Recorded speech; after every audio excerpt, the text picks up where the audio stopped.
2025년 7월 25일 금요일입니다.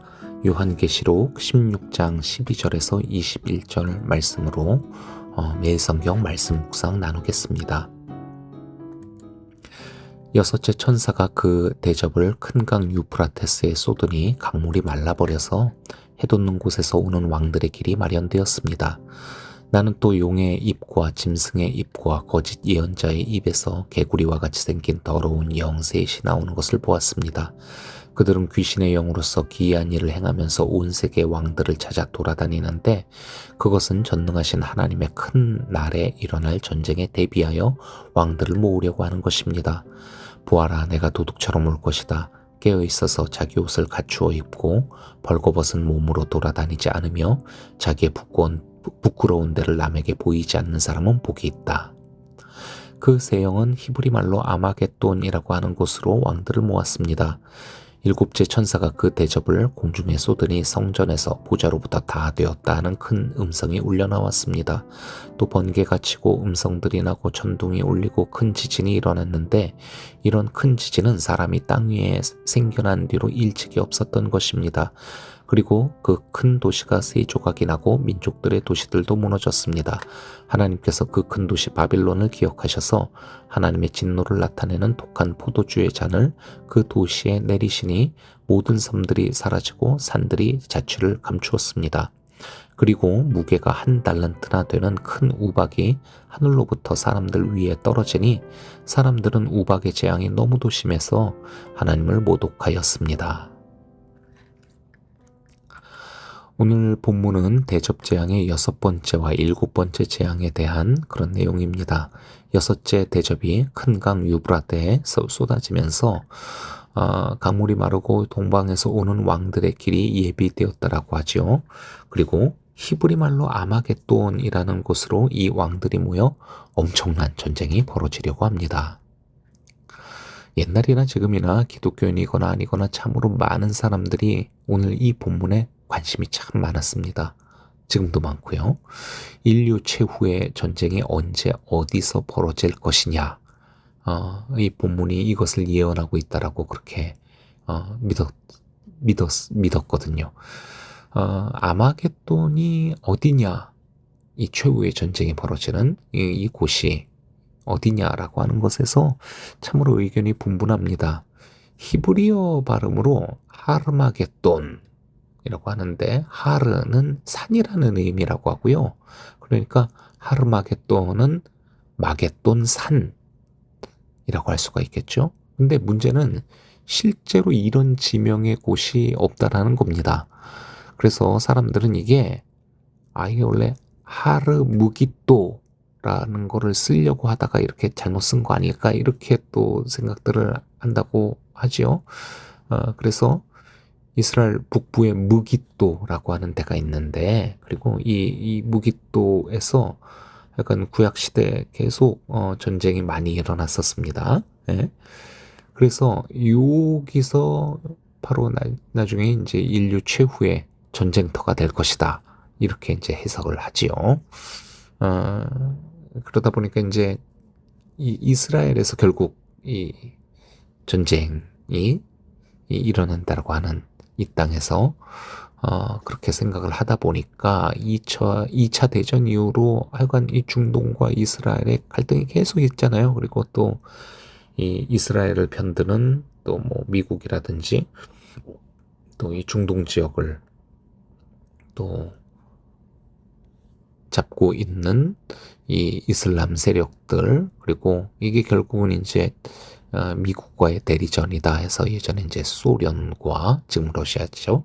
예, 소련과 미국의 대결 뭐 이런 것들 그러면서 결국 3차 세계 대전이 일어나게 되고 이곳에서 그리고 인류가 멸망하게 될 것이다. 뭐 이런 불안한 암들을 가지고 소설과 영화와 뭐 기타 등등 많은 그런 이야기들 스토리들이 끊임없이 이렇게 만들어져 왔었습니다.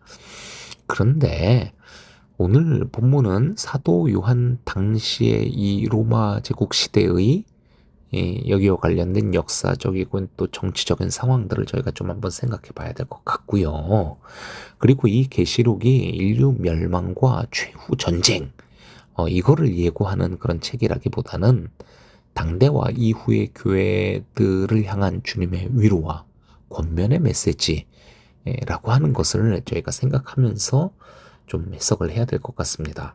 자, 그런 관점에서 12절을 다시 한번 봅시다. 여섯 번째 천사가 그 대접을 큰 강 유프라테스에 쏟으니까 강물이 말라버리고, 그러면서 이제 해 돋는 곳에서 동쪽입니다.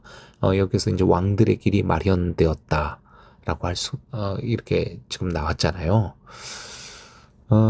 앞서 9장을 묵상을 할 때도 제가 설명드렸었던 부분인데, 로마가 과거에 이 파르티아와 전쟁을 하다가 이제 괴멸에 가까운 패배를 당했었어요. 그리고 그래서 그 이후로 이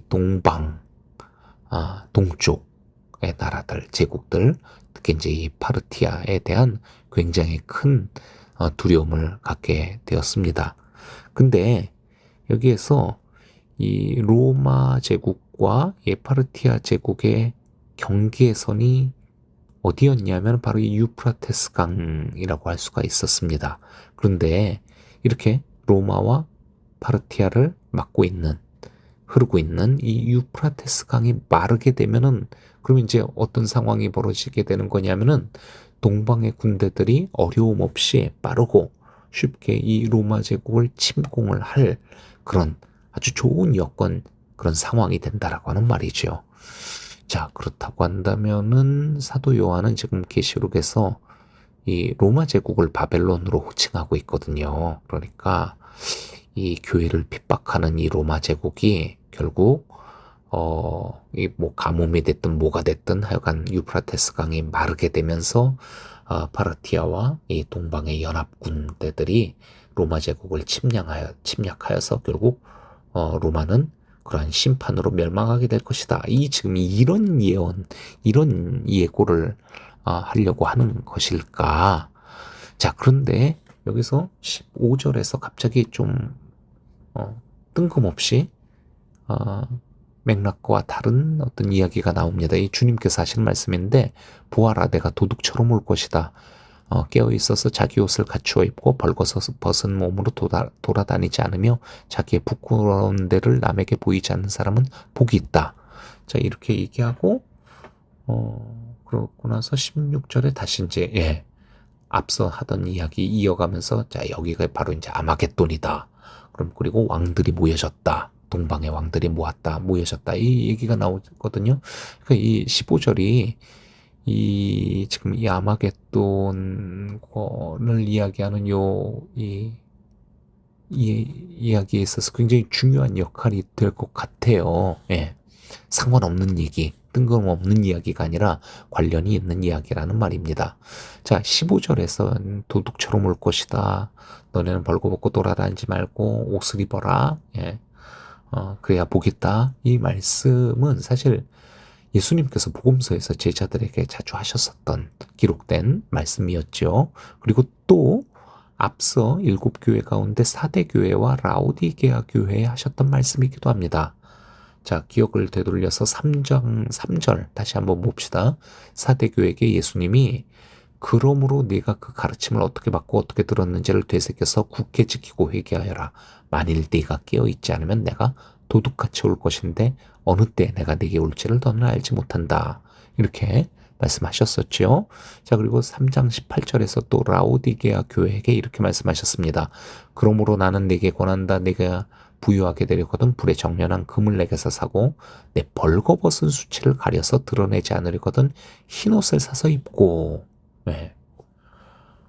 그러니까 이게 지금 이 아마겟돈 전쟁에 대한 말씀은 로마 사람들에게 너네 이제 파르티한테 죽었어, 뭐 이런 얘기를 하려고 하는 것도 아니고, 이 세상 사람들에게 최후의 인류를 멸망시키는 전쟁은 아마겟돈이라는 지역이다, 이 이야기가 아니라 교회들에게, 특별히 사대 교회나 또 라오디게아 교회와 같이 교회의 본질과 정체성을 잃어가고 있는 그런 교회들에게 하시는 경고이자 또 권면의 말씀으로 봐야 할 것 같습니다.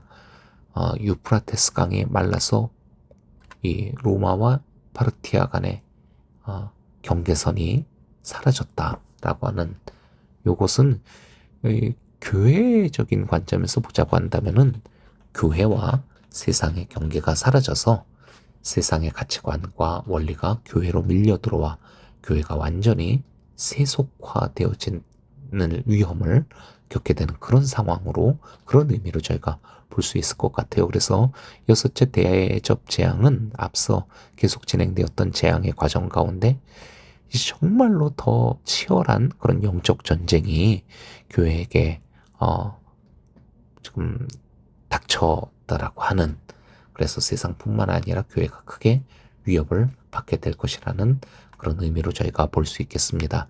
그 다음 일곱째 재앙은 이제 엄청난 지진, 그리고 말도 안 되게 큰 우박이 쏟아지면서 큰 도시 바빌론이 완전히 망하는 장면을 지금 보여주고 있는데, 이 바빌론의 멸망에 대한 이야기는 이제 또 다음 이어지는 17장에서 18장에서 굉장히 자세하게 또 풍성한 여러 이미지들이 제시되면서 나올 것이라서 요 바벨론 멸망에 대한 묵상은 다음 본문에서 본격적으로 하면은 좋겠습니다. 자, 일단 우리는 오늘 아마겟돈과 관련한 그런 좀 더 깊은 개인적인 또 묵상과 기도를 하면 좋겠는데요. 요한계시록을 언제 어디서 제 3차 세계대전이 일어날까라고 하는 그런 흥미거리로 보지 말고, 고난 가운데 믿음으로 인내하며 교회의 본질을 성실하게 지켜내길 바라시는 그 주님의 마음으로 저희가 읽었으면 좋겠습니다. 요한은 계시록 안에서 로마 제국의 정치, 사회, 경제에 대해서 굉장히 날카롭게 비판을 하고 있습니다. 그렇지만은 그럼에도 로마 제국의 멸망에 대해서 이거를 쓴 거는 아니고요. 성도들에게 로마 제국에 대해서 반란할 거, 이제 저기 망할 거니까 우리가 힘을 모아서 싸우자, 반란하자, 이런 정치적 저항을 촉구하는 그런 글도 아닙니다. 요한계시록은 계속 이 이야기를 반복합니다. 교회와 성도들에게 고난을 이상하게 여기지 말아라. 낙심하여서 믿음을 버리지 말아라. 하나님의 구원을 믿으며 인내하자. 그리고 변함없이 순결하고 신실하자. 교회가 교회되자. 성도답게 살자. 이것을 지금 권면하는 책이 바로 이 요한계시록이죠. 악에 대한 심판과 자신의 백성에 대한 하나님 나라의 완성을, 그 비전을 보여주는 요한계시록이 이제 마지막 절정, 바벨론 멸망의 환상과 그리고 새 예루살렘에 대한 그런 환상, 정말 진짜 클라이막스로 향하여서 가고 있는데, 여러분 계속 이 요한계시록 묵상, 매일 성경 말씀 묵상을 통해서 계속 좀 이어나가셨으면 좋겠고요. 또 그 은혜를 누리셨으면 좋겠습니다. 기도하겠습니다. 하나님, 우리가 성경을, 특별히 요한계시록을 우리의 흥미로 읽지 않게 하시고, 그리고 언제 세상이 망하느냐, 어디서 마지막 전쟁이 일어나느냐, 이런 신기한 소리, 어떤 그런 정보를 구하려고 하는 예언서로 보지 않게 하여 주시옵소서. 교회를 향하신, 교회를 위로하고 교회가 믿음을 지키며 세상과 구별된 빛과 소금으로서의 삶, 거룩한 예수 그리스도의 신부로서의 삶을 계속 이어나갈 수 있도록 그렇게 힘주고 위로하며 고난 가운데서 우리의 인내의 이유와 또 힘을 제공하여 주시는 주님의 은혜를 이 말씀에서 저희로 발견하게 하여 주시옵소서. 오늘 또 우리에게 허락하신 삶의 현장과 상황들에서 교회로서 또 성도로서 우리의 소금됨을, 빛됨을 드러내고 또 예수 그리스도를 증거할 수 있는 우리 모두 되길 원합니다. 예수 그리스도의 이름으로 기도합니다. 아멘.